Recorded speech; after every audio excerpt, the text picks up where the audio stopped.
It was here at London's Wembley Stadium that the Brazilian national football team lost the Olympic final against Mexico, the only trophy in world football the Samba boys have never won. Hulk scored in the last minute for Brazil. The player became an integral part of the team with a string of good performances in 2012. His move to Zenit St. Petersburg in Russia has seen his form dip. The player spoke to Euronews about the challenges of the move. Dobre ultra, né, que é bom dia, e harashou, né, que é bom. Zenit signed Hulk for €40 million from Porto, the second most expensive transfer of 2012. But to date, the player has failed to justify the huge fee. Just 4 goals in 16 matches. What has happened to Hulk since his move to Russia? The player reveals all. Portugal, sábado na Turquia. At 26, what made you leave Porto for a less prestigious club and league?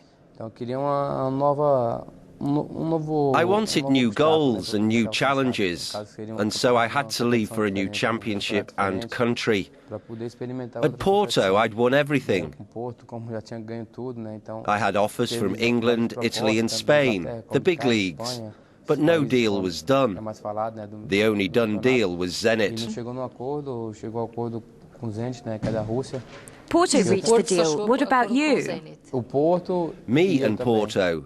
I won't lie to you. I'm a footballer, and I have to seize the moment, and for sure, money played a part.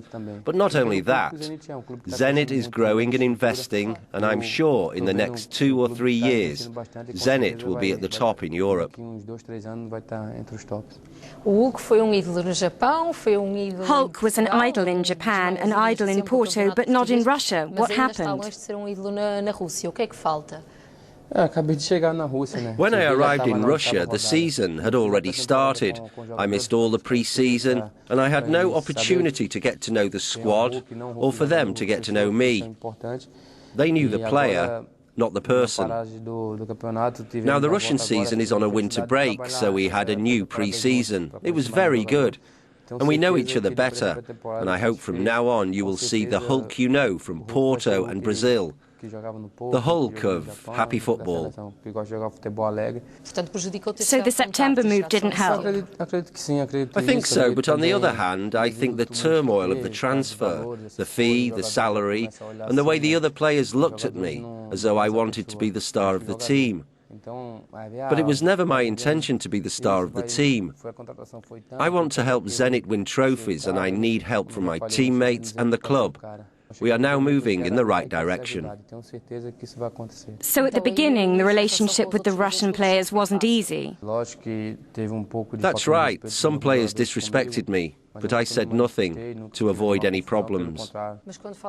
What do you mean? Who disrespected you? What happened exactly? Some players said incorrect things about me in the press and in public, but I never speak about another teammate. Are you talking about the captain and the other players? Exactly. I can't speak ill of others. On the contrary, I want to be positive. The other day in Russia, somebody asked me about a Zenit player I liked, and I said the captain, Denisov, because he's a really great player with a lot of qualities. He's important for us. The problem with Denisov and Koshakov was only a problem of money or some other prejudice against you? Honestly, I don't know. I never talked with them about it. I don't know what they discussed with the club's administration about me, and I never read anything in the press about it. For me, it's not important. We don't need to be friends. We need to respect each other on the pitch, and everyone has a life of their own. During the match against Milan in the Champions League, you were replaced before the end. You didn't like it, and you discussed it with the coach. After the match, you mentioned you might leave Zenit in January. It didn't happen. Will you leave in the summer? I messed up. I was nervous and I said something I shouldn't have. Nowadays, I'm feeling better in Zenit. I have more confidence in the coach and teammates, and I don't think about that. I feel more motivated to play for Zenit, and we'll see that on the pitch. Did you lose motivation? No, I felt I couldn't perform because my teammates had no confidence in me. A Zenit fan forum published a manifesto on its website calling for a team without black or gay players. I quote, "We are not racist, but for us the lack of black players at Zenit is just an important tradition, underlining the identity of the club." How do you feel about that? We're there to play regardless of colour. You can be black, white, blue or yellow. We are the same. We're all flesh and blood. And if you prick the skin, we all bleed. So that's it. The differences don't exist and this prejudice shouldn't exist. I must say, I don't know these fans. I only know the fans who back the team for 90 minutes. They encourage me and shout my name. So I have a positive view of Zenit fans and I have no problems with them. So you've never been a victim of racism? No, never. If I said yes, I would be lying. All the people in Russia and in the club are good to me. In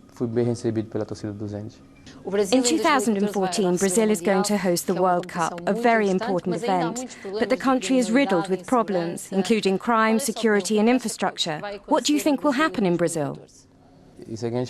People only talk about criminality, violence, because they only want to see the negative side.